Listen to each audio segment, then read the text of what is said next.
Sophisticated planes ever built.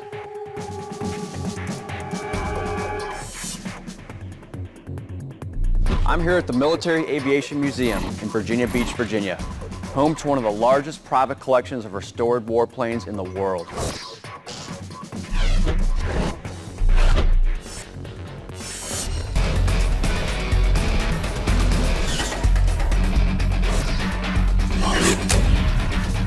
The P-51 Mustang is one of the last and perhaps the greatest of the mass-produced fighter, one that will be better than the P-40. This new fighter will fly faster, higher, and longer, be more maneuverable, and pack more firepower. And he can have a prototype ready for them in 120 days. The British trust North American because of the excellent work they did for them on their training planes, and agreed to purchase this new plane. Because it's cheaper and can be delivered faster, the British order it in large numbers. North American engineers work hard to merge smooth contours with simplicity of form as quickly as they can.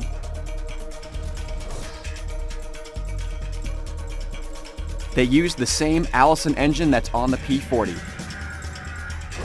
A liquid-cooled engine proven to be sturdy and dependable.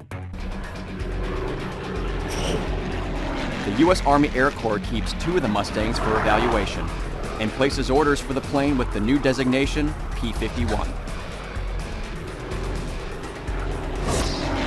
The plane has an excellent airframe, is fast, maneuverable, and long-ranged. The limitations placed on it by the Allison engine make it ideal only for tactical support and reconnaissance missions.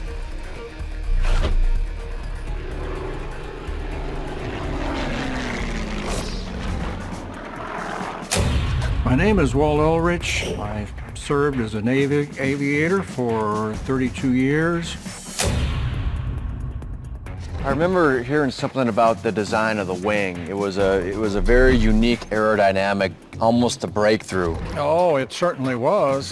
They called it a laminar flow wing. Laminar flow wing. And it was very efficient. Yep. And so the combination of the engine and the wing is what really made the P-51 a standout.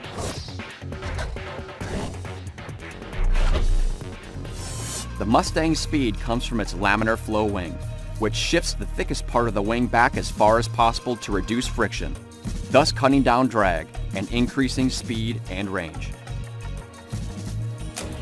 Unfortunately, this inhibits their low speed performance, and the Allison engine does not perform well above 17,000 feet because of its lack of a supercharger.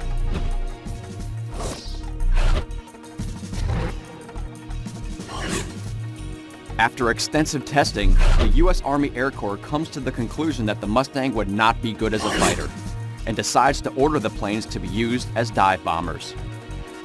On April 16, 1942, they ordered 500 of these aircraft, named the A-36A Apache or A-36A Invader. Although pilots still call it the Mustang. These are the first American Mustangs to fight in the war. With the low-level restriction of the Allison engine, they are fitted with cameras and also used for ground attacks. But the U.S. Army Air Corps quickly realizes that this new P-51 Mustang has a serious flaw, one that could make it extremely vulnerable in battle.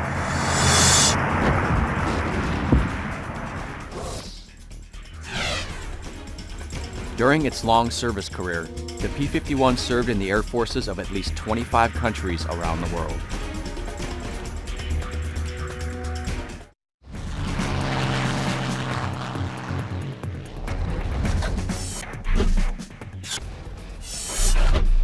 But the U.S. quickly realizes that the Mustang has a weakness, one that causes them to be more susceptible to attack. At low altitude, it is speedy and agile. But the Mustang's Allison engine loses power as the plane climbs, leaving it sluggish and unresponsive. It is relegated for use on tactical missions, supporting ground troops, photographic reconnaissance, or flying cover on a battlefield. In combat, the new Mustangs are vulnerable. One of their weakest spots is the cooling system. A single bullet through a radiator or pipe is enough to destroy a P-51.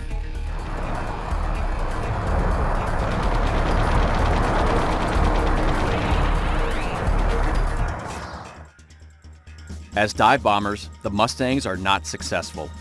The moment the plane breaks its dive, it is completely exposed.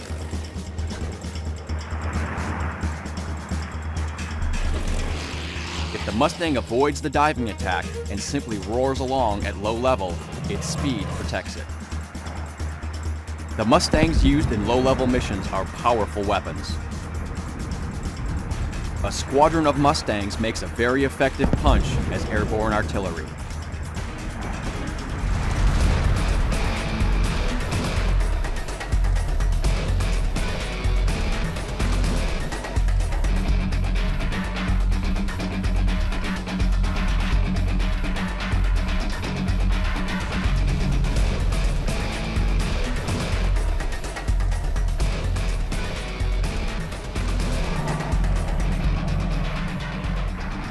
In addition to the 500 dive bombers, 1,083 of the Allison-powered Mustangs are built, all for low-level roles.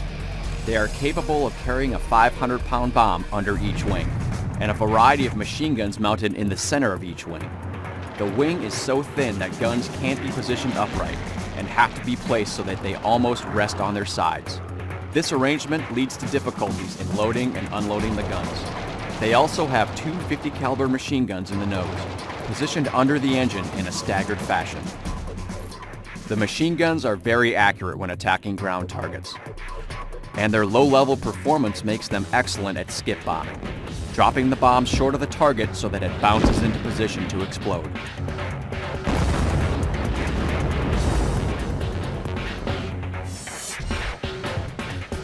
Because of their shortcomings, the early Allison-equipped Mustangs are often overlooked, but their work is a pivotal part in the pursuit of victory.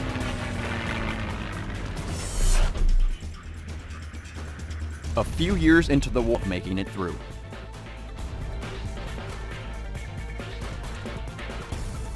To fly planes in this environment requires daring, determination, skill, and lots of luck. In their attack role, the Mustangs come through. With forward air control direction, the pilots are able to deliver accurate tactical support and clear obstacles ahead of the troops. Their constant harassment keeps the enemy unbalanced. The Allison engine Mustangs are regarded by their pilots with great affection, as long as they are used within their limitations. They are also a pleasure to fly, responsive, and very controllable.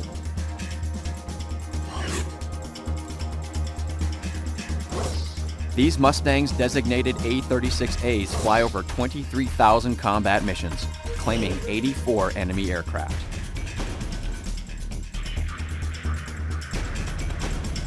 With the obvious capabilities of the Mustang, it is finally suggested that this highly effective plane should be given a better engine. The British recommend the Rolls-Royce Merlin, the same engine as the illustrious Spitfire. In October 1942, the American engine manufacturer Packard comes to an agreement with Rolls-Royce to build the 1,300 horsepower Merlin 61 engine with its two-speed, two-stage supercharger. Like the Allison, the Merlin is a 12-cylinder liquid-cooled engine, but has a better power-to-weight ratio.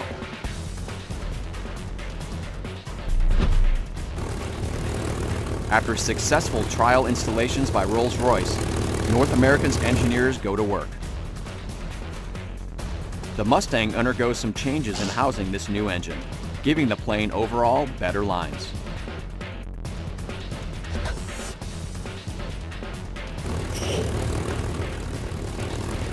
The propeller now has 4 broad blades instead of 3, which turns power into thrust in the thin air of higher altitudes.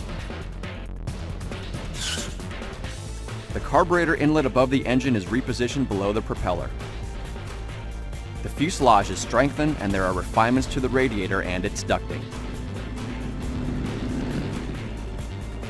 The 30 caliber guns are replaced with 4 50 caliber Browning machine guns. The new plane is a substantial advancement to the earlier models.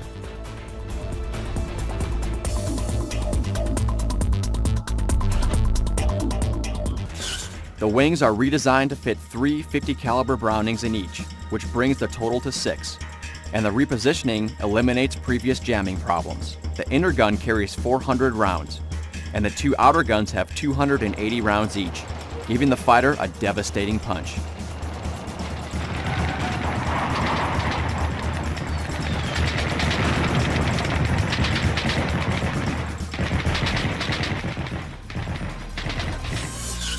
The P-51D with the new canopy, dorsal fin, and 6 guns represents the most typical Mustang.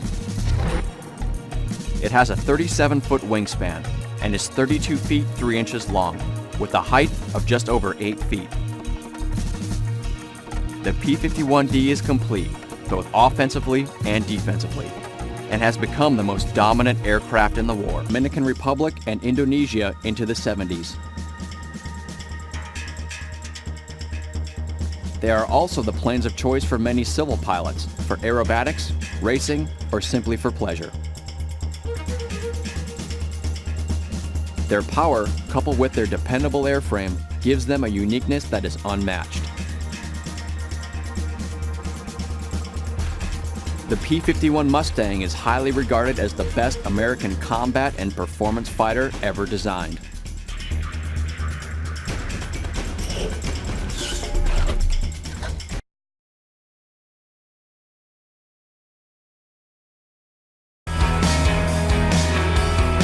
With a rich history that began with the 509th Composite Group, we were entrusted with the mission that would bring about the end of World War II.